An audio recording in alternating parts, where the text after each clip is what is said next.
Hello students.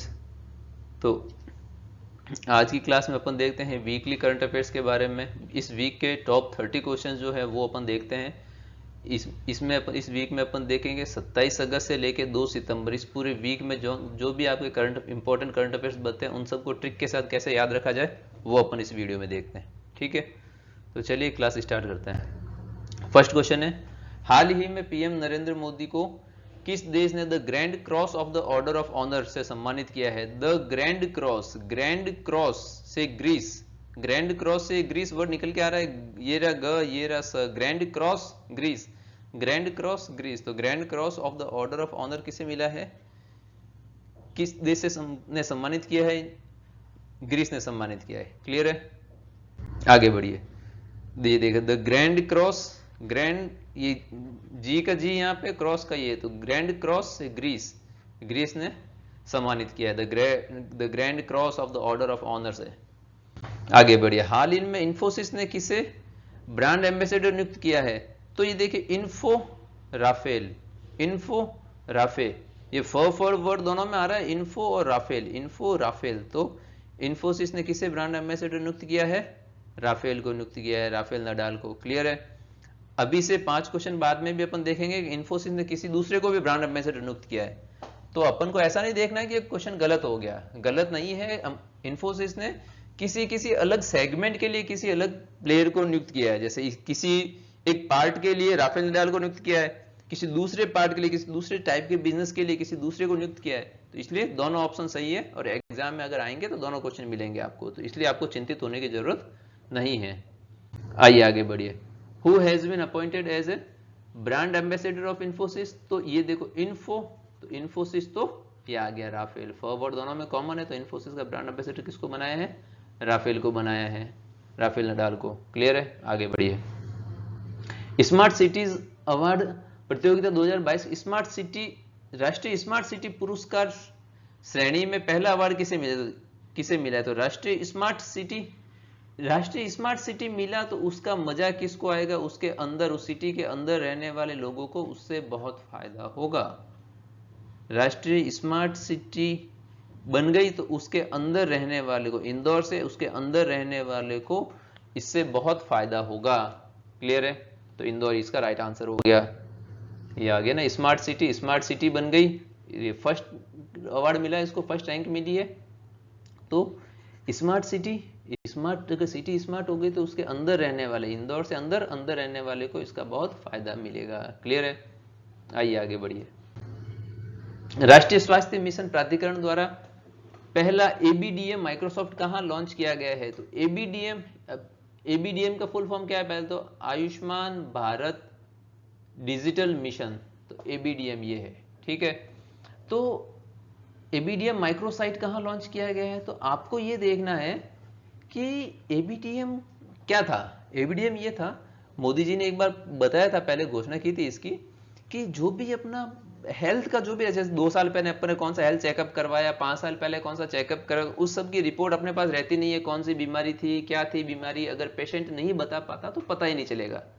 इसके लिए क्या है कि आयुष्मान भारत डिजिटल मिशन जो है, इसमें इस डिजिटल मिशन के अंतर्गत क्या होगा कि आपका जो भी हेल्थ का डेटा है, कौन सी टेस्ट करवाई थी, कौन सी बीमारी हुई थी, उस टाइम कौन से पैरामीटर आए थे, ये सब आपको डिजिटली सेव हो जाएगा। तो आपको बार बार डॉक्टर के पास अगर कभी जाते हो तो अपना ये हर टाइम ये जो फाइल लेके जाते हैं अपनी, उनकी ले जाने की जरूरत ही नहीं पड़ेगी। जैसे आधार नंबर जो अपना हो गया, वैसे एक नंबर दिया जाएगा, उससे आप लॉगिन करोगे तो आपको पूरा के पूरा डेटा, आपका हेल्थ से रिलेटेड डेटा दिख जाएगा। तो ये है एबीडीएम, डिजिटल मिशन एयर।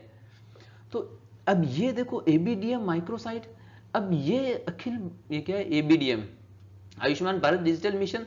अब ये इससे क्या होगा? डिजिटली आपका हेल्थ का डेटा संरक्षित रह जाएगा, आपको बार बार फाइलें जो ले जानी पड़ती है डॉक्टर के पास नहीं ले जानी पड़ेगी, इससे आपको मजा आ जाएगा और इसकी वजह से कोई भी मरेगा नहीं, मररम मिजोरम।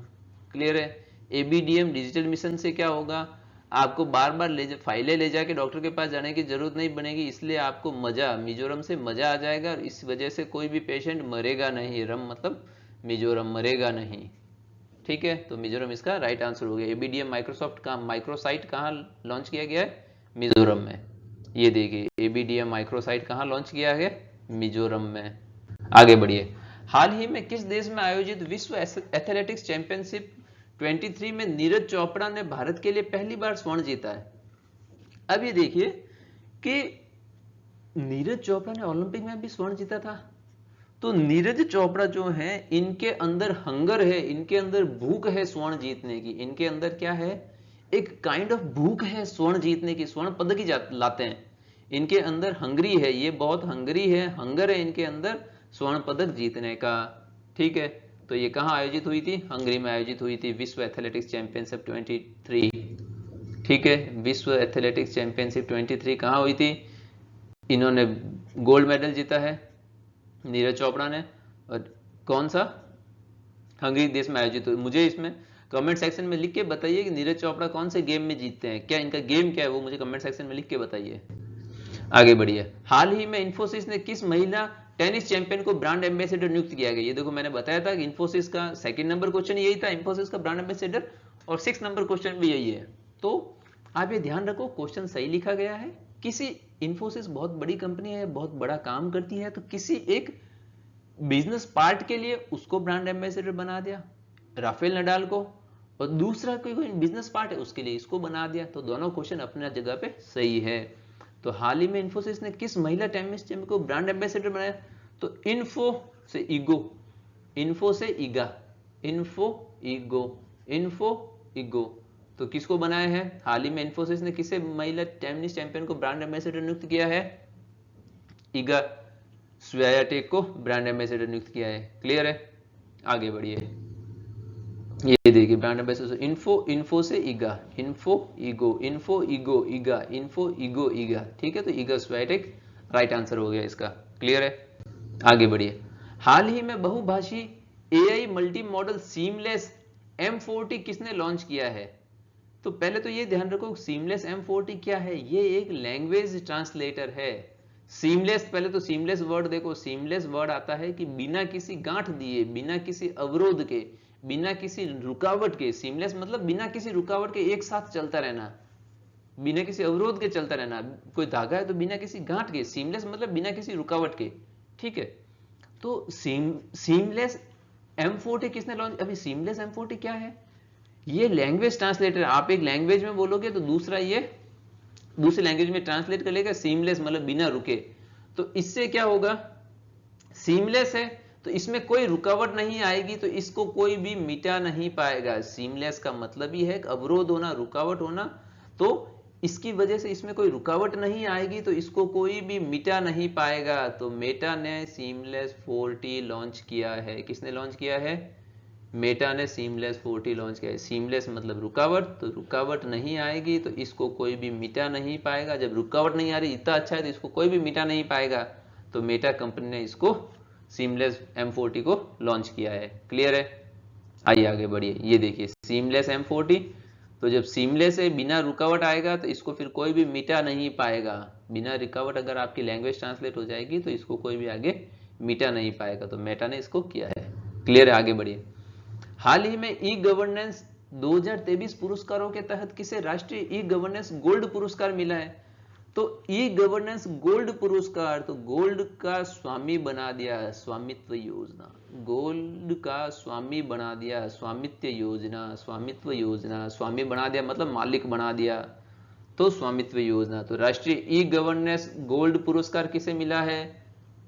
गोल्ड है तो गोल्ड का स्वामी बना दिया, स्वामित्व योजना को ये पुरस्कार मिला है। क्लियर है? ये गोल्ड पुरस्कार किसे मिला है?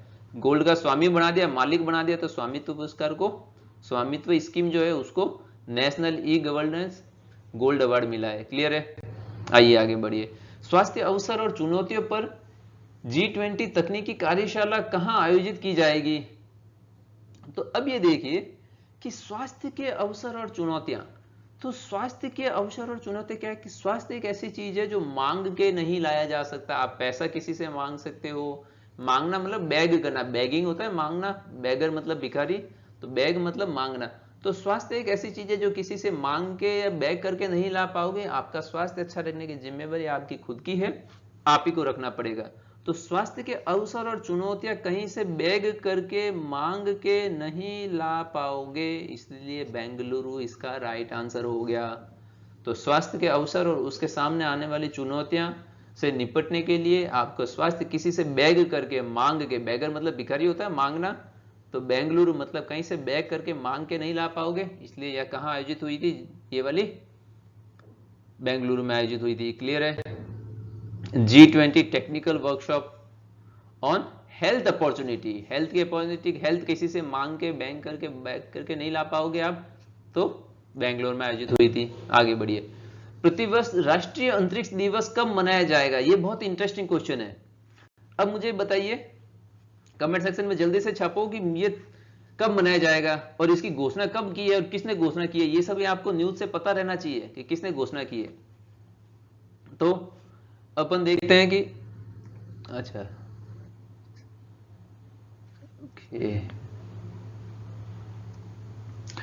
When will national space day, राष्ट्रीय अंतरिक्ष दिवस कब मनाया जाता है, नेशनल स्पेस डे, राष्ट्रीय अंतरिक्ष दिवस कब मनाया जाएगा, सेलिब्रेटेड एवरी डे। तो ये देखो ये मनाया जाएगा अभी चंद्रयान 2 जो चंद्रयान 3 जो अभी चंद्रमा की सतह पर सॉफ्ट लैंडिंग करने में सफल हुआ है, तो पहले अपन ने चंद्रयान 2 भेजा, फिर अभी चंद्रयान 3 उससे भी आगे गया और सफल लैंडिंग कर पाया। तो तब मोदी जी ने 23 अगस्त को, क्योंकि 23 अगस्त को उसने सॉफ्ट लैंडिंग की थी, इसलिए 23 अगस्त को नेशनल स्पेस डे, राष्ट्रीय अंतरिक्ष दिवस मनाने की घोषणा की है। ओके, इसको कैसे ध्यान रखना है, तो आपको पहले तो ये ध्यान रखना पड़ेगा कि नेशनल स्पेस डे, अंतरिक्ष में क्या है कि चंद्रयान 2 इतना सफल नहीं हुआ, चंद्रयान 3 उससे भी आगे निकल गया, तो चंद्रयान 2 से 3 आगे निकल गया, तो 23 अगस्त को राष्ट्रीय नेशनल स्पेस डे, राष्ट्रीय अंतरिक्ष दिवस मनाया जाएगा। क्लियर है? आगे बढ़िए। रूसी मिनीन विश्वविद्यालय अपना अध्ययन केंद्र कहां स्थापित करेगा, तो ये देखिए रूसी मिनीन विश्वविद्यालय ये क्या करेगा कि लैंग्वेज पढ़ाने का काम करेगा, क्योंकि जब प्रॉब्लम क्या है, अगर आपके पास लैंग्वेज नहीं आती तो आप विश्वविद्यालय में, यूनिवर्सिटी में कोई भी उत्तर आंसर नहीं दे पाते। इसीलिए रूसी मिनीन विश्वविद्यालय अध्ययन केंद्र कहां स्थापित करेगा, ताकि उनको करेक्टली उत्तर मिल जाए, आंसर मिल जाए, उत्तर मिल जाए, तो उत्तर प्रदेश में अपना अध्ययन केंद्र स्थापित करेगा। क्लियर है? आगे बढ़िए। रशियन मिनीन यूनिवर्सिटी, तो इनको यहाँ पे उत्तर मिल जाए, किसी भी क्वेश्चन का आंसर मिल जाए, उत्तर मिल जाए, इसलिए ये कहाँ आयोजित करेंगे, रूस वाले, रूसी मिनीन यूनिवर्सिटी उत्तर प्रदेश में। आइए आगे बढ़िए। हाल ही में भारतीय महिला दृष्टिबाधित क्रिकेट टीम ने IBSF विश्व खेल 2023 में किस टीम को हराकर स्वर्ण पदक जीता है। अब यहाँ पे प्रॉब्लम क्या होगी पता है, अब क्वेश्चन क्या बनाए, तो फिर हमको ये बनाना पड़ेगा। एक आप ये ध्यान रखना, क्वेश्चन ये भी तो आ सकता है किसने जीता, तो मान के चलो कि साहब क्रिकेट के तो शहंशाह अपन ही हैं। अगर आपको कुछ याद आए नहीं आए, आप क्रिकेट का आंसर इंडिया लगा दिया करो। तो भारतीय महिला दृष्टिबाधित है, तो दृष्टिबाधित है, क्रिकेट टीम है, तो क्रिकेट हमेशा भारत वाले ही जीतते हैं। तो मान के आपको कभी समझ में नहीं आया तो कितना पॉपुलर गेम क्रिकेट, जितना पॉपुलर इंडिया में ना उतना कहीं नहीं है। ठीक है, तो ये ध्यान रखो, कभी भी क्रिकेट का आए तो महिला दृष्टिबाधित क्रिकेट है, इतनी चैलेंजेस के साथ खेल रही थी ये लेडीज महिलाएं, पर तो भी एक टीम किसने जीती है, भारतीय महिलाओं ने जीती है। ठीक है, अब किसको हराया है, तो हराया किसको है, हराया है ऑस्ट्रेलिया को। ऑस्ट्रेलिया को क्या किया, इनको भी आस थी, उम्मीद थी, आस मतलब उम्मीद होना, इनको भी आस थी, उम्मीद थी कि हम लोग जीत जाएंगे, पर ये जीते नहीं। जीते कौन, इंडिया वाले। तो स्वर्ण पदक तो इंडिया ने जीता है, उप विजेता कौन रहा है, उप विजेता रहा है आपका ये ऑस्ट्रेलिया। क्लियर है? आइए आगे बढ़िए। IBS से गोल्ड मेडल जीता है इंडिया ने, तो क्रिकेट तो हमेशा इंडिया जीतता है। तो वुमेन्स ब्लाइंड क्रिकेट टीम ने गोल्ड मेडल जीता है इंडिया ने। और इन्होंने किसकी आस, किसकी उम्मीद, आस मतलब उम्मीद होता है, किसी की आस तोड़िए, उम्मीद तोड़िए, ऑस्ट्रेलिया की जोड़िए तोड़िए। तो उप विजेता कौन रहा, ऑस्ट्रेलिया रहा, या फाइनल में कौन सा देश हारा, तो ऑस्ट्रेलिया हारा है। क्लियर है? आगे बढ़िए। हाल ही में एमरसन मनांगांगवा किस देश के राष्ट्रपति चुने गए हैं, तो आपको केवल ये वर्ड याद रखना है, गांगवा बाबवे, गांगवा बाबवे। देखो गांगवा बाबवे, 2 बार केवल इसी वर्ड को पढ़ो, आगे एमरसन मनांगांगवा है, आपको उस पूरे लाइन से कोई मतलब नहीं है। आप ऑब्जेक्टिव क्वेश्चन देते हो ऑब्जेक्टिव क्वेश्चन वहां लिखा हुआ आता है, आपको केवल टिक लगाने से मतलब है। तो पूरा वर्ड एमरसन मनागांगवा याद ही मत रखो। आप कितना ध्यान रखो, केवल एमरसन मनागांगवा, गांगुवा गांगवा बाबवे, तो किसके राष्ट्रपति बने हैं? ये जिम्बाब्वे के राष्ट्रपति चुने गए हैं। एमरसन मनागांगवा, आपको केवल इतना वर्ड ध्यान रखना है, गांगवा बाबवे, सेम सेम वर्ड आ रहे हैं, इसको पढ़ते हैं तब गांगवा बाबवे, तो जिम्बाब्वे इसका राइट आंसर हो गया। आगे बढ़िए। हाल ही में वर्ष 2023 का पहला भारतीय यूनिकॉर्न बनने वाला स्टार्टअप कौन सा है? पहला भारतीय यूनिकॉर्न बनने वाला स्टार्टअप। तो देखो सबके सब एक कोई भी एक स्टार्टअप चालू करता है, वो क्या सोचता है कि सब हमको भी यूनिकॉर्न बनता है।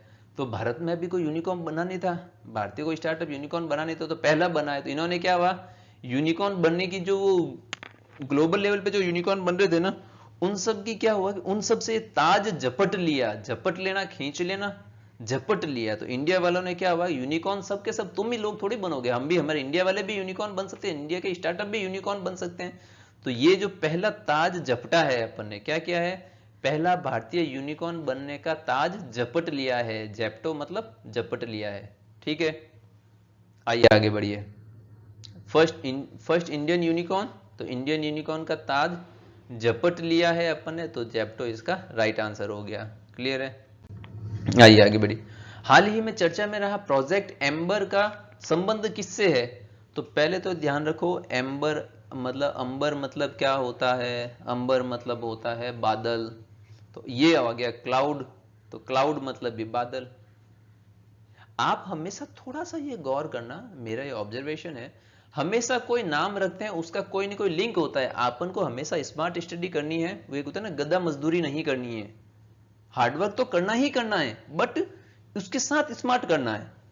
तो अपन देखो हाल ही में रहा प्रोजेक्ट अंबर, अब अंबर नाम ही इसलिए पड़ा है कि वो क्लाउड से रिलेटेड है, तो ये क्लाउड कौशल प्रशिक्षण का है ये प्रोजेक्ट अंबर। क्या है, अंबर मतलब बादल, और ये क्लाउड मतलब भी बादल, तो क्लाउड कौशल प्रशिक्षण का प्रोजेक्ट एम्बर है। क्लियर है। आगे बढ़िए। Project Amber which was in discussion recently is related to project Ambar. अंबर मतलब हो गया, अंबर मतलब बादल, तो क्लाउड कंप्यूटिंग, क्लाउड स्किल भी हो गया बादल, तो क्लाउड स्किल ट्रेनिंग इसका राइट आंसर हो गया। क्लियर है। हाल ही में केंद्रीय मंत्री नितिन गडकरी ने किस कंपनी द्वारा विकसित दुनिया की पहली 100% इथेनॉल संचालित कार का अनावरण किया है? तो ये देखिए 100% इथेनॉल, इसका मतलब इन्होंने टाटा करवा दिया पेट्रोल डीजल गाड़ियों को। इथेनॉल, 100% इथेनॉल, टाटा तो आपने वर्ड सुना होगा, आपने नहीं सुना है तो मैं बता दूं। अपन जो बोलते हैं बाय बाय, बाय बाय किसको बोलते हैं कि भाई बाय बाय, अब चले जाओ आप, बाय बाय। अब जब जो कोई आदमी निकलता है तो आप bye bye as a greeting उसको बाय बाय बोलते हो, तो उसी को अपन हिंदी में टाटा बोलते हैं, उसको बच्चे को बोलते हैं टाटा, बोल कर दे इसको टाटा बाय बाय। आपने वर्ड दोनों साथ भी सुना होगा, टाटा बाय बाय। तो 100% इथेनॉल से संचालित हो जाएगी, तो इसने क्या हुआ, टाटा करवा दिया, टोयोटा टाटा करवा दिया पेट्रोल और डीजल की गाड़ियों को, तो 100% इथेनॉल से चला दिए उसको। क्लियर है, ये आ गया 100% इथेनॉल मतलब टाटा करवा देगा पेट्रोल और डीजल की गाड़ियों को। ठीक है, तो टोयोटा ने 100% इथेनॉल वाली गाड़ी बनाई है। बढ़िया। आगे, राष्ट्रीय खेल दिवस 2023 कब मनाया गया है? अब ये देखिए राष्ट्रीय खेल दिवस, अब आप अपने दिल पे हाथ रख के बोलो कि बचपन में जब अपन खेलते थे तो माँ बाप क्या कहते थे, दोनों दोनों दोनों मतलब माँ बाप पेरेंट्स मतलब है ना, दोनों दोनों कहते थे कि आगे कोई फ्यूचर नहीं है, पढ़ाई कर लो, खेलने से कुछ नहीं होगा। हर किसी के माँ बाप ये कहते थे। किस किस के कहते थे, मुझे कमेंट सेक्शन में लिख के बताओ, क्या क्या डायलॉग देते थे आप जब खेलते थे, होमवर्क छूट जाता था अपना बचपन में तो क्या क्या डायलॉग देते थे? तो हमेशा ये कहते थे कि अरे खेलोगे कुछ नहीं होगा, पढ़ लो, काम करोगे, बड़े ऑफिसर बनोगे, ये सब कहते थे। तो कौन कहते थे? राष्ट्रीय खेल दिवस, खेलने में क्या कहते थे, दोनों, दोनों मतलब दोनों, दोनों मतलब दोनों माँ बाप, दोनों पेरेंट्स, तो दोनों कहते थे कि आगे कुछ नहीं होगा खेल से, आपको पढ़ाई करो, ये बचपन में अपन को बोला जाता था। तो खेल दिवस कब मनाया जाता है? 29 अगस्त को मनाया जाता है। आगे, ठीक है। नेशनल स्पोर्ट्स डे, ये मतलब दोनों बोलते थे, दोनों आगे, दोनों दोनों मतलब माँ बाप दोनों, तो दोनों बोलते थे आगे कोई फ्यूचर नहीं है, आप पढ़ाई कर लो। तो 29 अगस्त को राष्ट्रीय खेल दिवस, नेशनल स्पोर्ट्स डे मनाया गया। हाल ही में चर्चा में रही मुख्यमंत्री मुफ्त नाश्ता योजना का संबंध किससे है, किस राज्य से है, मतलब है ना, मुख्यमंत्री मुफ्त नाश्ता। अब देखो, मुफ्त नाश्ता तो मिल जाएगा पर लंच और डिनर नहीं मिलेगा। क्या ध्यान रखना है, मुख्यमंत्री मुफ्त, तो मुख्यमंत्री जी मुफ्त नाश्ता तो मिल जाएगा, तमिल तो मिल जाएगा पर लंच और डिनर नहीं मिलेगा। तो मुफ्त नाश्ता योजना किस स्टेट ने लॉन्च की है, तमिलनाडु ने लॉन्च की है। क्लियर है। तो chief ministers free breakfast scheme, तो ब्रेकफास्ट तो मिल जाएगा बट लंच और डिनर नहीं मिलेगा। क्लियर है। आगे बढ़िए। हाल ही में इंडियन ऑयल का ब्रांड एम्बेसडर किसे नियुक्त किया गया है? तो देखिए, इंडियन ऑयल, ऑयल वर्ड आप ज्यादा कहां सुनते हो? आप हमेशा किचन में ही ऑयल सुनते हो, खाने में ऑयल ये डालो, ये वाला ऑयल डालना चाहिए, ये नहीं डालना चाहिए, या सरसों का ऑयल खा लेना चाहिए, तिल्ली का ऑयल खा लेना चाहिए, सेसमे ऑयल खाना चाहिए। हमेशा ऑयल का मतलब अपन कहाँ सुनते हैं? ऑयल का ज्यादातर अपन खाने में सुनते हैं। तो इंडियन ऑयल वालों ने क्या क्या कि खाने के जो मेन शेफ है, इंडिया के बहुत बड़े शेफ हैं संजीव कपूर, उनको ही इन्होंने इंडियन ऑयल का ब्रांड एम्बेसडर नियुक्त कर दिया है, ताकि ऑयल की जो समझ है, ऑयल की समझ, ऑयल किस में होता है, किचन में होता है। तो किचन के सबसे बड़े शेफ कौन है इंडिया में? संजीव कपूर है। तो संजीव कपूर को ही इन्होंने इंडियन ऑयल का ब्रांड एम्बेसडर नियुक्त कर दिया है। ठीक है। तो ये देखिए, who has been appointed as a brand ambassador of Indian Oil. तो इंडिया का ऑयल यूज आता है हमेशा खाने में, खाने में मतलब शेफ, सबसे बड़े शेफ है इंडिया में आज की डेट में संजीव कपूर। तो संजीव कपूर को इंडियन ऑयल का ब्रांड एम्बेसडर नियुक्त किया है। आगे बढ़िए। किस देश में मूल निवासियों को संविधान में अधिकार देने हेतु राष्ट्रीय ऐतिहासिक राष्ट्रीय जनमत संग्रह वॉइस टू पार्लियामेंट आयोजित किया जाएगा?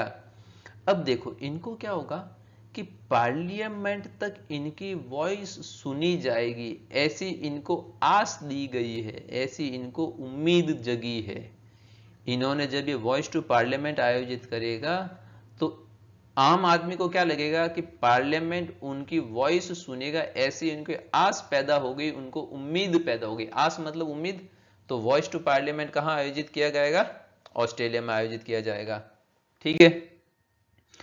वॉइस टू पार्लियामेंट, तो पार्लियामेंट इनकी वॉइस सुनेगा, ऐसे इनको आस, एक उम्मीद जग गई है। आस जग गई है, उम्मीद जग गई है। तो वॉइस टू पार्लियामेंट कहां? ऑस्ट्रेलिया में आयोजित किया जाएगा। जनमत संग्रह होने वाला है, ये रेफरेंडम होने वाला है ये। ठीक है। हाल ही में चर्चा में रही कंपाला मंत्रिमंडल योजना का संबंध किससे है? हाल ही में चर्चा में रही कंपाला मंत्रिमंडल योजना। तो अब देखो, कंपाला, कंपाला मतलब कांपना। एक होता है ना, बुखार होता है, अपन शरीर कांपने लग जाता है, या डर से कभी शेर आ गया सामने तो कांपने लग जाए, थरथर कांपना, तो वो हो गया कंपाला से आपने कहा रिलेट किया है, कांपना। तो हाल ही में चर्चा में रही कंपाला मंत्रिमंडल का संबंध किससे है? युगांडा से है। तो कांपने लग जाओगे यू, अगर आपका कोई गांडा बोलेगा, कोई गालियां देगा तो। और ये ध्यान रखना कि ये जो है ना युगांडा, गांडा वर्ड अपने गुजरात में बेवकूफ को, क्रेजी आदमी को गांडा बोलते हैं। तमे तो गांडो छे, गांडो छे मतलब बेवकूफ हो, क्रेजी हो। तो ऐसा करके ये कॉमन वर्ड है वहां बोलने के लिए। तमे तो गांडो छे, तुम गांडे हो, मतलब तमे तो गांडो छे, तो यू गांडा। तो अगर आपको कोई ऐसे यू गांडा बोलोगे तो आप कांपने लग जाओगे। कंपाला मतलब कांपने लग जाओगे अगर आपको कोई यूं गांडा बोलेगा। तो यू गांडा मतलब यहां पे उस गांडे को कैसे लेना है? जैसे अपन गुजरात में बोलते हैं, गुजरात में एक नॉर्मल लैंग्वेज है कि तमे तो गांडो छे, गांडो हो गए छे मतलब पागल हो गया है, ऐसा इसको बोलते हैं, एक कॉमन लैंग्वेज है। तो यू कांपने लग जाओगे अगर आपको ऐसे बोलेगा तो युगांडा उसका राइट आंसर हो गया। क्लियर है। आगे बढ़िए। कंपाला मिनिस्ट्रियली, तो कांपने लग जाओगे अगर आपको युगांडा ऐसे गाली गलौज देंगे, अभिजी लैंग्वेज बोलोगे तो आप कांपने लग जाओगे। क्लियर है। हाल ही में किस राज्य के बदरवाह राजमा और रामबन सुलई शहद को जीआई टैग मिला है? अब एक बात बताइए कि बदरवाह राजमा और रामबन सुलई शहद, अब ये देखिए कि बदरवाह से आपको क्या रखना है? भयावह। तो भयावह कंडीशन थी, अब वहां जाके राम राज्य स्थापित हुआ है, मतलब कानून का राज्य स्थापित हुआ है। पहले ऐसा कौन सा स्टेट था जहां बदरवाह मतलब भयानक स्थिति थी, भयावह स्थिति थी, जम्मू कश्मीर एक स्टेट था जहां स्टोन पेल्टिंग या पत्थरबाजी बहुत पीक पे थी, आतंकवाद बहुत पीक पे था पहले। तो अब क्या हुआ कि कौन सी स्टेट में थे, भद्रवाह राज्य, मतलब भयावह स्थिति थी। अब वहां राम राज्य स्थापित हो गया। ऐसा स्टेट कौन सा है, जम्मू कश्मीर है। क्लियर है? आइए आगे, भद्रवाह राज्य में भयावह, और अब राम राज्य स्थापित हो गया है। कहां हुआ ये, जम्मू कश्मीर में हुआ है। आगे बढ़िए, विश्व संस्कृत दिवस 2023 कब मनाया गया है? तो ये ध्यान रखिए, विश्व संस्कृत दिवस। अब ये मुझे बात बताइए कि संस्कृत इंडिया के अलावा कोई बोलता है क्या? हालांकि मुझे नहीं पता कोई बोलता हो नहीं बोलता है, मैं वो क्लेम नहीं कर रहा। अपन को ये मानना है कि सब इंडिया वाले ही अपन संस्कृति बोलते हैं और कोई नहीं बोलता। ओके, तो अब अपन को ध्यान है विश्व संस्कृत दिवस, संस्कृत दिवस। तो संस्कृति, अब जब इंडिया वाले ही बोलते हैं तो इंडिया वाले सब के सब जितने भी हैं सबको आगे आना पड़ेगा संस्कृत को बचाने के लिए। सबको, जितने भी हैं। तो महीने में दिन कितने होते हैं? मैक्सिमम 31 दिन हो सकते हैं कोई भी महीना। वैसे पर नॉर्मली बोलते हैं 30 दिन, बट मैक्सिमम दिन कितने हो सकते हैं एक महीने में? 31 दिन हो सकते हैं। तो सब के सब जितने भी पॉसिबल है, पॉसिबल कहते हैं 31 है, तो जितने भी पॉसिबल है उनको आगे आना पड़ेगा अपनी संस्कृति को बचाने के लिए, संस्कृत लैंग्वेज को बचाने के लिए। इसलिए 31 अगस्त को, 31 अगस्त को विश्व संस्कृत दिवस, मतलब संस्कृत मतलब Sanskrit language, Sanskrit language India में बोली जाती है। अपन को सबको जितने भी पॉसिबल है, एक मंथ में दिन कितने पॉसिबल है? 31 दिन पॉसिबल है। तो जितने भी पॉसिबल है उनको आगे आना पड़ेगा। तो 31 अगस्त को विश्व संस्कृत दिवस मनाया जाता है। क्लियर है? आइए आगे बढ़िए। When was the world Sanskrit दिवस, संस्कृत डे? तो संस्कृति को बचाने के लिए, संस्कृत लैंग्वेज को बचाने के लिए वर्ल्ड संस्कृत डे कब मनाया जाता है? 31 अगस्त। 31 मतलब 31 अगस्त। ये कब मनाते हैं? ये जितने भी पॉसिबल है सबको प्रयास करना चाहिए। तो मंथ में कितने दिन पॉसिबल है? कि मैक्सिमम 31 दिन ही पॉसिबल है। तो जितने भी दिन है उसको आगे आना चाहिए, जितने भी लोग हैं उनको आगे, आगे मतलब अगस्त।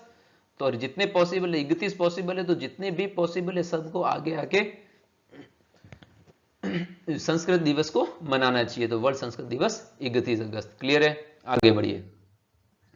हाल ही में किस भारतीय को रमन मैग्सेसे, एक तो ये रमन मैग्सेसे है ना, रेमन नहीं है, रमन मैग्सेसे पुरस्कार 2023 से सम्मानित किया है? तो रमन से रवि याद रख लो। आप पूरा वर्ड सुनो ही मत, आप केवल देखो रमन, रमन से रवि। तो रमन पुरस्कार, रमन मैग्सेसे पुरस्कार किसको दिया है? डॉक्टर रवि कन्नन को दिया है। इन्होंने अब क्या किया था, इनको क्यों मिला है पुरस्कार? कन्नन मतलब कैंसर, क से क वर्ड याद रखो आप। तो डॉक्टर रवि कन्नन ने नॉर्थ ईस्ट में कैंसर के लिए बहुत काम किया है, इसलिए उनकी सेवाओं के लिए, सर्विस के लिए अवार्ड दिया जाता है। तो रमन मैग्सेसे अवार्ड, रमन से रवि, डॉक्टर रवि को दिया गया। और इन्होंने कौन सा काम किया है, किस लिए दिया गया, किस क्षेत्र के डॉक्टर हैं ये? इनका काम कैंसर पे बहुत जाता है। कन्नन से क्या वर्ड निकल के आ रहा है? कैंसर। तो डॉक्टर रवि कन्नन को कैंसर का इन्होंने बहुत नॉर्थ ईस्ट में बहुत काम किया है, इसलिए डॉक्टर रवि कन्नन को रमन मैग्सेसे अवार्ड मिला है। आइए आगे बढ़िए। रमन मैग्सेसे अवार्ड, रमन से रवि, रमन से रवि। और इन्होंने की, डॉक्टर रवि कन्नन आंसर हो गया इसका। रमन मैग्सेसे, रमन से रवि। और फिर पूछे कि इन्होंने किस क्षेत्र, कौन से, किस टाइप के डॉक्टर हैं ये? तो ये क्या है, इन्होंने कैंसर पे बहुत काम किया है। तो कन्नन से अपन को कैसे ध्यान रखना है? कैंसर। तो डॉक्टर रवि कन्नन किस चीज के डॉक्टर हैं? कैंसर के डॉक्टर हैं। इन्होंने नॉर्थ ईस्ट में बहुत अच्छा काम किया है, इसलिए उनको ये रमन मैग्सेसे अवार्ड 2023 दिया गया है। हाल ही में पहली बार किसने इस्लामिक बैंकिंग स्टार्ट की है? तो ये देखिए, इस्लामिक बैंकिंग किसने स्टार्ट की है? अभी अभी आपको पता होगा कि रसिया और यूक्रेन का वॉर चल रहा है। तो क्या हुआ, रसिया के, आपने न्यूज़पेपर पढ़ रहे होंगे, आपको पता चल रहा होगा कि रसिया के बहुत सारी, एक आम पब्लिक भी रसिया के गवर्नमेंट के अगेंस्ट हो रही है। वो भी नाराज हो रहे हैं, रूस रहे हैं। रूस ना मतलब नाराज होना, वो लोग भी रूस रहे हैं कि ये गवर्नमेंट को यूक्रेन पे हमला करना बंद कर देना चाहिए। ये आपने भी सुना होगा। तो वो रसिया वाले क्या चाह रहे हैं कि कम से कम इस्लामिक बैंकिंग स्टार्ट करके, रसिया में इस्लामिक मुस्लिम धर्म को मानने वाले लोगों की पॉपुलेशन 2.5 करोड़ के आसपास है, 2.3 करोड़ 2.4 करोड़ के आसपास है। ठीक है, तो वो रसिया वाले क्या चाह रहे हैं कि कम से कम इस्लामिक बैंकिंग स्टार्ट करके जो लोग रूस रहे हैं, उनको तो सही किया जाए, उनको तो राजी किया जाए, उनको तो खुश किया जाए। तो इस्लामिक बैंकिंग किसने स्टार्ट की? रसिया ने स्टार्ट की, ताकि ये लोग जो रूस गए हैं, जो यूक्रेन पे हमला करने की वजह से रूस गए हैं, नाराज हो गए, वो राजी हो जाएं। क्लियर है? तो Islamic banking started, Islamic banking किसने स्टार्ट की है? रसिया ने। ओके, आइए, हाल ही में नाइजर के बाद किस अफ्रीकी देश में सेना ने तख्ता पलट किया है? तो ये देखिए, नाइजर के बाद, तो पहले तो आपको नाइजर भी पता होना चाहिए कि भाई नाइजर में भी तख्ता पलट सेना ने किया है, पहले तो आपको ये पता होना चाहिए। ओके, अब नाइजर के बाद किसने किया है? तो नाइजर के बाद किया है गैबान में। तो दक्षिण अफ्रीकी देश कौन कौन से हुए? एक तो नाइजर हो गया और एक गैबान हो गया, जिसमें सेना ने तख्ता पलट किया है। तो सेना ने क्या बोला कि नाइजर नहीं चाहिए, नहीं चाहिए, तुम जाओ यहां से। गवर्नमेंट को क्या बोला? नाइजर नहीं चाहिए, तुम जाओ यहां से। और सेना ने तख्ता पलट कर दिया। और ये कि यहां क्या, गिरेबान, आप अपने वो कॉलर को क्या बोलते हैं? आप गिरेबान, इतना गिरेबान में जाके देखो, ये गिरेबान पे झांक के देखो। तो गिरेबान मतलब कॉलर जो होती है, एक शर्ट पहनता है आदमी, तो सबसे ऊपर वाला पार्ट को कॉलर बोलते हैं, गिरेबान। तो सेना ने क्या हुआ, गिरेबान पकड़ के पॉलिटिकल को बाहर निकाल दिया, तख्ता पलट कर दिया और अपने हाथ में ले लिया है देश का पूरा कंट्रोल। ओके, तो सेना ने तख्ता पलट किया है, गिरेबान पकड़ के, गैबान में गिरेबान पकड़ के तख्ता पलट किया है। आइए आगे बढ़िए। Which African countries has been military coup taken place recently after Niger? तो नाइजर के बाद नहीं चाहिए जाओ आप, और गिरेबान पकड़ के हटा दिया है। तो दोनों देशों में तख्ता पलट किया है आर्मी ने, नाइजर और गैबॉन में। आगे बढ़िए। हाल ही में रेलवे बोर्ड की पहली महिला मुख्य कार्यकारी अधिकारी और अध्यक्ष किसे नियुक्त किया गया है? तो अब ये देखिए, अब रेलवे में अपने बहुत इंपॉर्टेंट काम हो रहे हैं। एक इंपॉर्टेंट काम हो रहा है कि सब बुलेट ट्रेन बन रही है, दूसरा इंपॉर्टेंट काम वंदे भारत ट्रेन चल रही है। तो रेलवे का आजकल जय जयकार हो रही है, रेलवे में इलेक्ट्रिक ट्रेनें हो गई, ये सब के सब। तो अब की डेट में क्या हो रहा है, आजकल रेलवे की सब जगह जय जयकार हो रही है, इसीलिए रेलवे ने जय जयकार, जय वालों को, जय नाम वालों को ही उन्होंने सीईओ और मुख्य अध्यक्ष बना दिया है। तो जय नाम किनका है? जया वर्मा सिन्हा को रेलवे ने, रेलवे बोर्ड ने पहली मुख्य कार्यकारी अधिकारी और अध्यक्ष नियुक्त किया है। कैसे ध्यान रखना है अपन को, रेलवे की जय जयकार हो रही है बुलेट ट्रेन की वजह से, वंदे भारत की वजह से, तो जय जयकार हो रही है, तो जया वर्मा। क्लियर है? आगे बढ़िए। Who has been appointed as a first women chief executive officer, CEO and chairman of the railway board recently? तो रेलवे की हम हमेशा, क्योंकि बुलेट ट्रेन स्टार्ट हो रही है अपनी, वंदे भारत बहुत अच्छी चल रही है, तो इसकी वजह से रेलवे की जय जयकार हो रही है। तो जया वर्मा सिन्हा को रेलवे बोर्ड का सीईओ एंड चेयरमैन बनाया गया है। अब मुझे या कमेंट सेक्शन में लिख के बताओ कि इनसे पहले चेयरमैन कौन थे? ये जया वर्मा सिन्हा को तब बनाया, इनसे पहले चेयरमैन कौन थे? वो भी मैंने ट्रिक से रटाया था आपको, तो मुझे कमेंट सेक्शन में लिख के बताइए कि इससे पहले चेयरमैन कौन थे। हाल ही में केंद्र सरकार ने एक राष्ट्र एक चुनाव की संभावनाएं तलाशने के लिए किसकी अध्यक्षता में समिति का गठन किया है?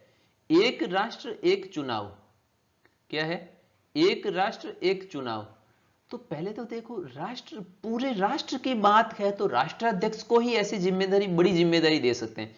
पूरे एक राष्ट्र को कौन अपनी नजर से देख सकता है? कोई भी आदमी अपने स्टेट को, अपने गांव के, अपने शहर के, अपने सिटी को एक नजर से देख सकता है। तो राष्ट्र, पूरे राष्ट्र को एक नजर से कौन देख सकते हैं? एक राष्ट्राध्यक्ष देख सकते हैं। तो एक राष्ट्र में एक चुनाव पॉसिबल है कि संभावना तलाशने के लिए राष्ट्राध्यक्ष को बनाया। राष्ट्राध्यक्ष कौन है? अभी तो द्रौपदी मुर्मू जी हैं, बट इनसे पहले जो रामनाथ कोविंद जी जो प्रेसिडेंट थे, उनके अध्यक्षता में एक राष्ट्र एक चुनाव की संभावना तलाशने के लिए समिति का गठन किया है। तो इस समिति का गठन की अध्यक्षता कौन करेंगे? रामनाथ कोविंद जी करेंगे, जो पूर्व राष्ट्रपति हैं इंडिया के। तो one nation the central one election, one nation the central one election, ये किसने, इसकी चेयरमैन कौन है? इस कमिटी के चेयरमैन किसको बनाया गया है? रामनाथ कोविंद, जो राष्ट्रीय अध्यक्ष थे एक राष्ट्र। तो राष्ट्राध्यक्ष कौन थे पहले? रामनाथ कोविंद जी थे, पूर्व राष्ट्रपति। उनकी अध्यक्षता में इस समिति का गठन किया गया है। हाल ही में किस भारतीय मूल के अमेरिकी अर्थशास्त्री को हार्वर्ड विश्वविद्यालय के लॉर्ड जॉर्ज लेडली पुरस्कार से सम्मानित किया गया है? तो अब देखिए, जॉर्ज लेडली, लेडली को लेटली पढ़ो, कहीं पे भी अपन लेट आते हैं तो अब टीचर क्या कहता है कि इसका तो लेटली आना नेचर है, इसका लेट आना मतलब लेटली आना, लेटली आना ही इसका नेचर है। तो जब टीचर को लगता है कि लेटली आना इसका नेचर है तो वो रोज आपको चांटे मारेंगे। तो हार्वर्ड विश्वविद्यालय के जॉर्ज लेडली, तो लेटली आना इसका नेचर जब बन जाए, पता चल जाएगा, तो वो रोज आपको चांटे मारेंगे। तो राज चेट्टी इनके आंसर हो गया। तो जॉर्ज लेडली पुरस्कार किसे दिया गया है? राज चेट्टी को दिया गया है। ये आप है जॉर्ज लेडली पुरस्कार, ये दिया गया है आपके राज चेट्टी को। चांटा पड़ेगा रोज अगर आप लेटली आओगे क्लास में। तो हाल ही में लगातार दूसरी बार ICC player of the month का खिताब जीतने वाली पहली महिला क्रिकेटर कौन है? तो ये देखो, दूसरी बार जीती है। एक बार अगर कोई जीते तो अपन कहते हैं कि ऐसे ही ले गई होगी यार पुरस्कार, मतलब ऐसे ही एक बार किसी मैच में तुक्का चल गया और पुरस्कार ले गए, पर दूसरी बार ले गए इसका मतलब तो टैलेंटेड बहुत है। ऐसे ही नहीं ले गई थी, ऐसे ही नहीं ले गई थी प्लेयर ऑफ द मंथ का पुरस्कार। दूसरी बार जीत के इन्होंने, दूसरी बार ICC player of the month जीत के इन्होंने प्रूफ कर दिया कि ऐसे ही नहीं ले गई थी मैं प्लेयर ऑफ द मंथ का अवार्ड। तो एशले गार्डनर को क्या मिला है? इन्होंने लगातार दूसरी बार ICC player of the month का खिताब जीता है। ठीक है, first women cricketer to win the ICC player of the month, ICC player of the month तो सेकंड टाइम। तो पहली बार इन्होंने ऐसे ही नहीं जीता था, तो एशले गार्डनर को यह पुरस्कार मिला है। ठीक है, अब आप आज की क्लास का एक बार क्विक रिवीजन कर लेते हैं। The grand cross of order of the honour, the grand cross, तो grand cross Greece, grand cross Greece, clear है। इन्फोसिस, इन्फो राफे, इन्फोसिस के brand ambassador Infosys Rafa. Smart city पुरस्कार, तो इस सिटी के अंदर रहने वाले को मजा आएगा, सिटी स्मार्ट बन गई। राष्ट्रीय स्मार्ट सिटी पुरस्कार किसको जीता? तो स्मार्ट सिटी मिल गई, तो इस सिटी के अंदर रहने वाले को मजा आ जाएगा, तो इंदौर को मिला है। एबीडीएम माइक्रोसाइट, एबीडीएम माइक्रोसाइट, तो एबीडीएम क्या है? आयुष्मान भारत डिजिटल मिशन है, तो डिजिटली आपका डेटा सेव हो जाएगा। तो अब क्या, डिजिटली जब आपका डेटा सेव हो जाएगा तो आपको क्या है, मजा ही आ जाएगा। आप कोई पेशेंट, उसकी फाइलें नहीं है, उसकी इंफॉर्मेशन नहीं है, उसकी डेट बेसिस पे मरेगा नहीं। तो मिजोरम इसका राइट आंसर हो गया। विश्व एथलेटिक्स चैंपियनशिप में गोल्ड मेडल जीता है हाल ही में, किसने जीता है? नीरज चोपड़ा ने जीता है। इनको कहां आयोजित की गई है? ये आयोजित हुई है हंगरी में। तो नीरज चोपड़ा को क्या है, बहुत हंगर है, बहुत भूख है गोल्ड जीतने की। तो विश्व एथलेटिक्स चैंपियनशिप में गोल्ड जीता है नीरज चोपड़ा में। ये कहां आयोजित की गई है? हंगरी में आयोजित की गई है। महिला टेनिस चैंपियन को ब्रांड एम्बेसडर किसका कंपनी का बनाया गया है? इन्फोसिस का बनाया गया है। तो इसको कैसे ध्यान रखना है? इन्फो ईगा। तो इन्फोसिस का ब्रांड एम्बेसडर किसको मिला है? ईगा का मिला है। यहां पे देखिए आप, राफेल नडाल को भी और इसको भी, ईगा स्वेटअप को, दोनों को इन्फोसिस का बनाया गया है। तो ये क्वेश्चन ऐसा नहीं है कोई टाइपिंग एरर है, ये ऐसा है कि इन्फोसिस ने किसी एक टाइप के बिजनेस के लिए राफेल नडाल को ब्रांड एम्बेसडर बनाया है और किसी दूसरे टाइप के बिजनेस के लिए ईगा स्वियाटेक को, राफेल को ब्रांड एम्बेसडर बनाया है। अपन को दोनों ब्रांड एम्बेसडर पता होना चाहिए, तो अपन ने इसको ध्यान रखा है। राफेल नडाल को तो इन्फो राफे ऐसे राफेल नडाल, और इन्फो से ईगो, तो ईगा स्वियाटेक, तो दोनों इसके ब्रांड एम्बेसडर हो गए। ठीक है। AI multi modal seamless M40, seamless M40। अब सीमलेस का मतलब क्या है? सीमलेस मतलब होता है कि बिना रुकावट के, बिना बाधा के कोई चीज कंटिन्यू होना, सीमलेस होना। तो सीमलेस मेटा, सीमलेस अगर कोई काम होगा, ये पहले तो देखो सीमलेस M40 क्या है? ये एक लैंग्वेज ट्रांसलेटर की तरह काम करेगा। सीमलेस होगा मतलब इसमें कोई रुकावट नहीं आएगी। तो जब इतना अच्छा सॉफ्टवेयर है तो इसको कोई मिटा नहीं पाएगा, मेटा, तो इसलिए इनको कोई मिटा नहीं पाएगा। तो सीमलेस M40 किस कंपनी ने बनाया है? मेटा कंपनी ने। ई गवर्नेंस का गोल्ड पुरस्कार, तो ई गवर्नेंस से गोल्ड मिलेगा तो हम उसके स्वामी बन जाएंगे, स्वामी बन जाएंगे, मालिक बन जाएंगे। ई गवर्नेंस करेगी गवर्नमेंट, उससे अपन को गोल्ड मिलेगा तो हम इसके स्वामी बन जाएंगे। स्वामित्व मतलब स्वामी बन जाएंगे, मालिक बन जाएंगे। G20 तकनीकी कार्यशाला स्वास्थ्य के बेसिस पे, तो स्वास्थ्य आपको खुद को ही ध्यान रखना पड़ता है। स्वास्थ्य किसी से आप मांग के नहीं ला सकते। आप किसी से स्वास्थ्य मांग के बैग करना, बैग मतलब मांगना, बैगर अपन भिखारी बोलते हैं, तो बैग मतलब मांगना। तो स्वास्थ्य जो है G20 की तकनीकी कार्यशाला किस पे, स्वास्थ्य पे। तो स्वास्थ्य किसी से बैग करके मांग के नहीं ला पाओगे। तो बेंगलुरु में आयोजित हुई। विश्व अंतरिक्ष दिवस, अब ये देखिए विश्व अंतरिक्ष दिवस ये कब मनाया गया है? हाल ही में आपने देखा होगा कि चंद्रयान 3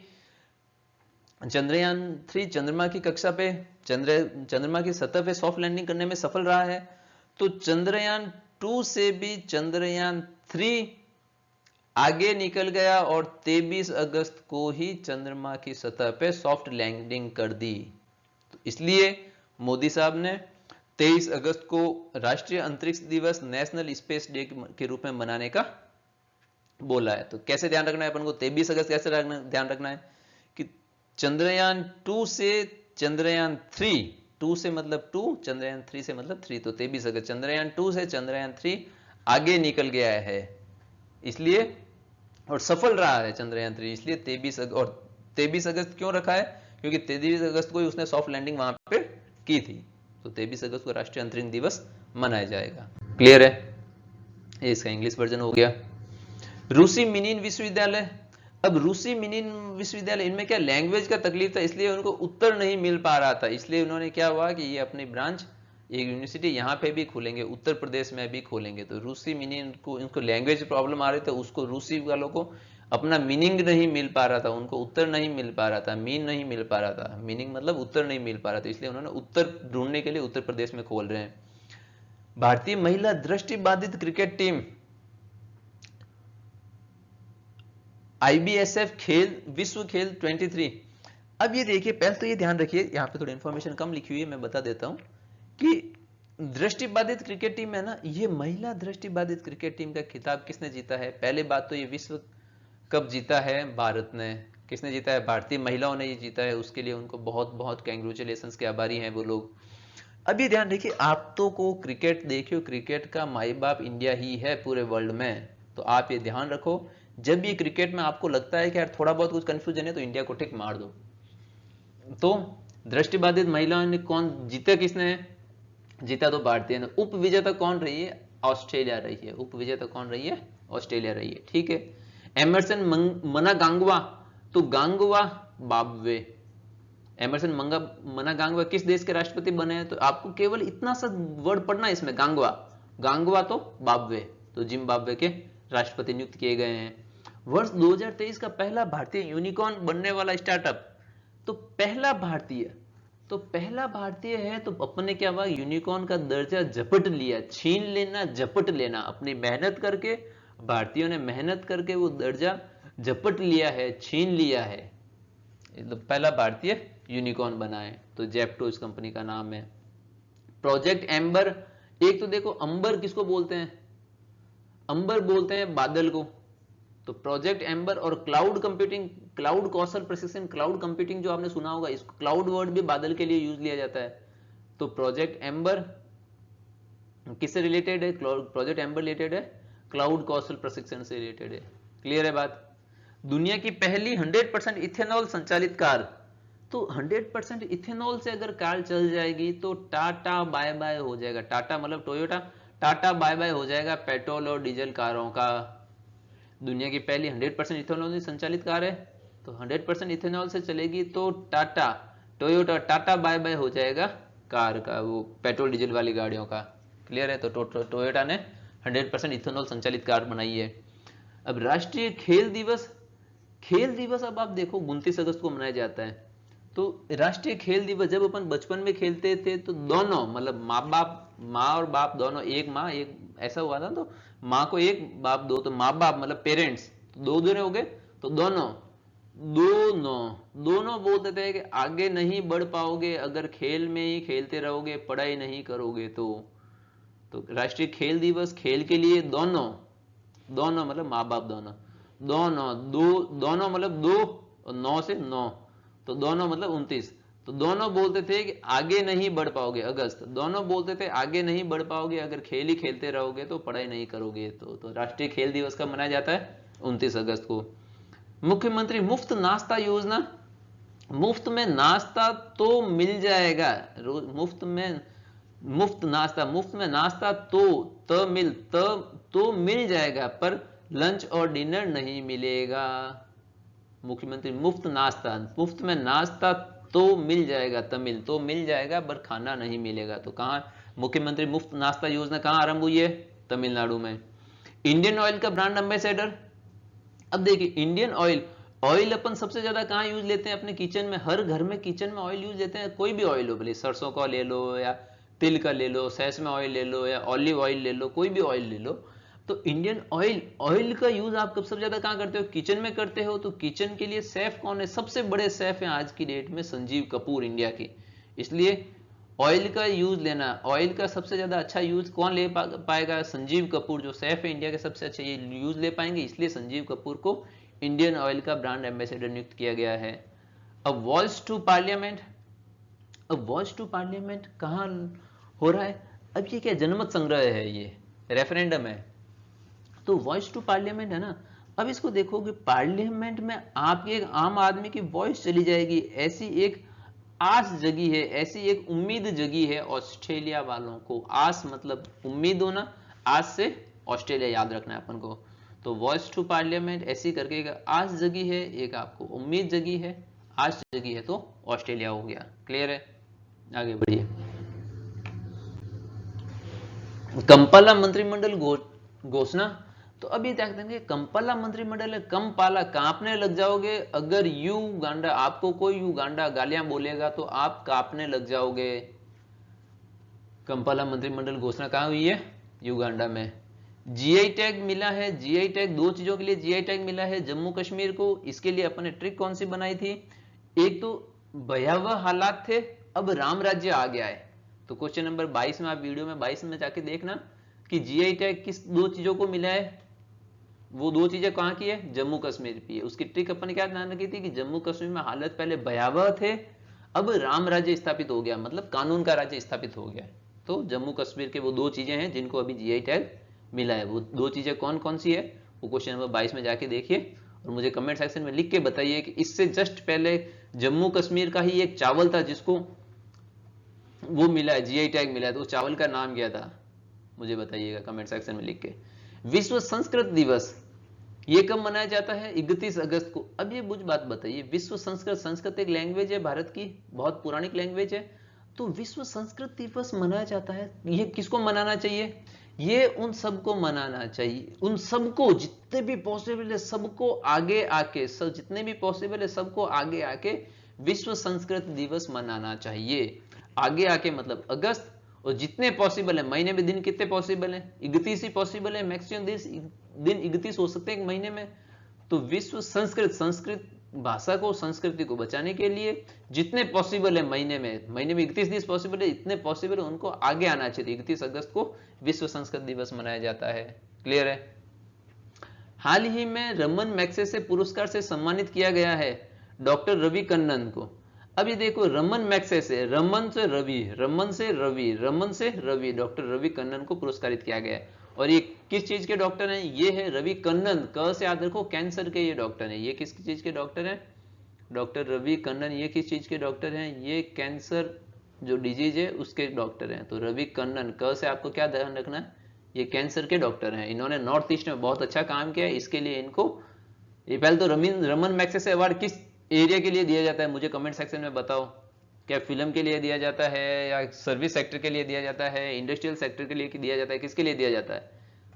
मुझे कमेंट सेक्शन में लिख के बताना।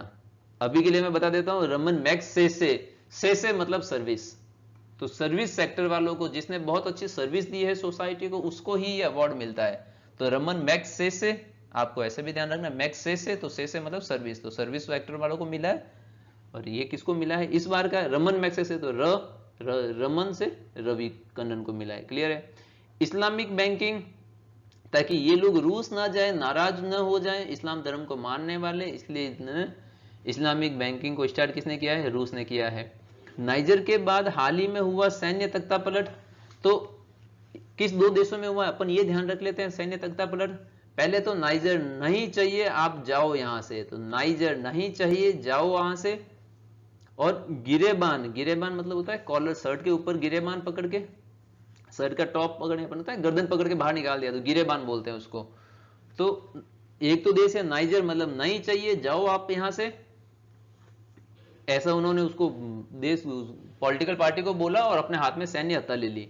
दूसरा क्या किया उन्होंने, गिरेबान पकड़ के, उनके गिरेबान पकड़ के उनको बाहर निकल दिया। गिरेबान मतलब गैबॉन पकड़ के, गिरेबान पकड़ के उन्होंने बाहर निकाल दिया। तो सैन्य तख्तापलट कहां हुआ है अभी अफ्रीका में, एक तो नाइजर में हुआ है, दूसरा कहां हुआ है, गैबॉन में। क्लियर है। रेलवे बोर्ड की पहली महिला सीईओ और अध्यक्ष कौन है? तो रेलवे बोर्ड, रेलवे की आजकल हमेशा जय जयकार हो रही है। रेलवे की आजकल हर जगह पे क्या हो रही है, जय जयकार हो रही है। क्यों हो रही है? क्योंकि रेलवे की हर जगह आजकल जय जयकार हो रही है। क्यों हो रही है? क्योंकि हमें अब क्या हो रहा है, रेलवे का जय जयकार होने की वजह यह है कि अपने वो भी स्टार्ट हो रही है आज, अब थोड़े ही दिनों में अपने बुलेट ट्रेन स्टार्ट हो रही है, वंदे भारत स्टार्ट हो गई है, इलेक्ट्रिफिकेशन हो गया है रेलवे का।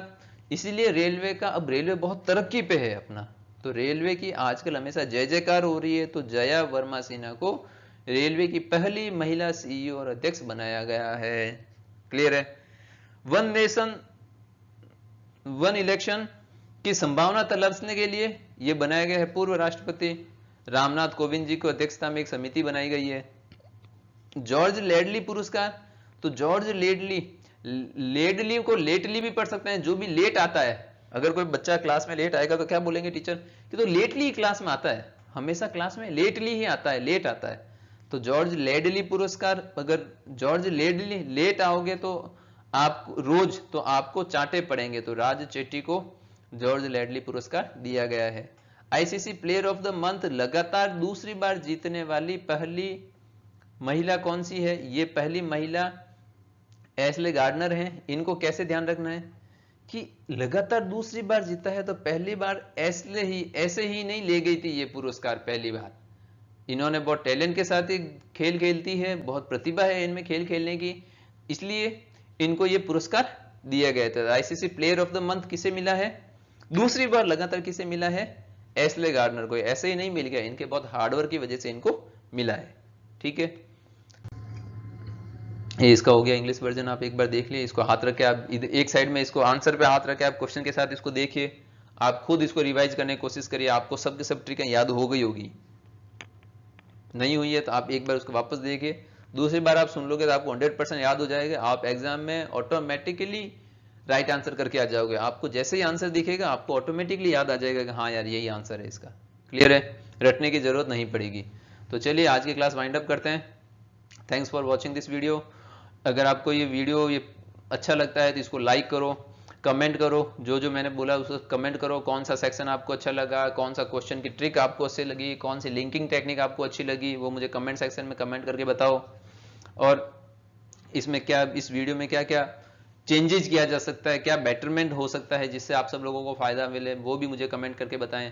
और शेयर कीजिए अपने फ्रेंड्स के साथ, अपने आप सब स्टूडेंट्स का जो भी ग्रुप होगा, व्हाट्सएप ग्रुप होंगे या टेलीग्राम ग्रुप होंगे जिसमें बहुत सारे स्टूडेंट आप ही के जैसे तैयारी करने वाले जुड़े हुए हैं, उनके साथ ये शेयर करो ताकि वो भी इस ट्रिक के माध्यम से पढ़ना सीख पाएं।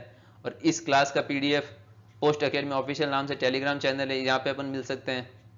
और हमें इंस्टाग्राम पे पोस्ट अकेडमी ऑफिशियल नाम से हमारा इंस्टा हैंडल है, वहाँ पे भी आप हमें फॉलो कीजिए।